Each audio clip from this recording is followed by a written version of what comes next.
Pakaian dinas milik Bodewinwati Mena dikabarkan seharga 400 juta. Ini penjelasan Kabak Umum. Pakaian dinas penjabat Wali Kota Ambon, Bodewinwati Mena dikabarkan menilai fantastis, yakni 400 juta rupiah. Menanggapi hal itu, Kepala Bagian Umum dan Perlengkapan Sekretariat Daerah Kota Ambon, Herman Teteleta, menegaskan kabar tersebut tidaklah benar. Dijelaskan dalam perencanaan anggaran bagian umum dan perlengkapan tahun 2023 untuk keseluruhan kegiatan termasuk penyediaan pakaian dinas dan atribut kepala daerah dengan nilai sebesar 400 juta sudah sesuai prosedur dan mekanisme yang berlaku.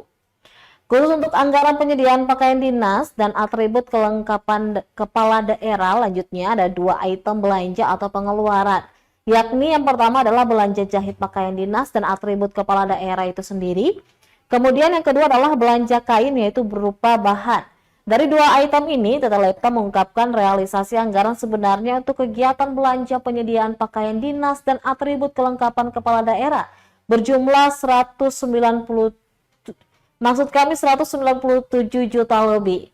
Sementara untuk belanja kain bahan sebesar 74 juta lebih untuk kepentingan ekspo dan lain-lainnya, sehingga total mencapai 272 juta rupiah lebih. Angka tersebut tambahnya sudah termasuk PPh dan PPN.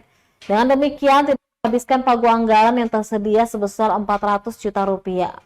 Teteleta menambahkan kepala daerah merupakan representasi atau citra diri pemerintah kota, sehingga dalam penampilannya di hadapan publik harus rapi, baik, dan sopan.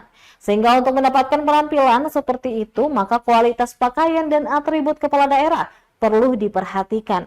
Dan sudah pasti akan berpengaruh pada anggaran yang disediakan.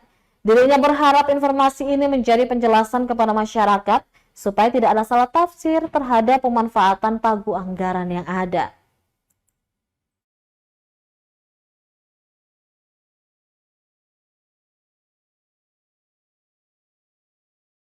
Download Tribun X sekarang, menghadirkan lokal menjadi Indonesia.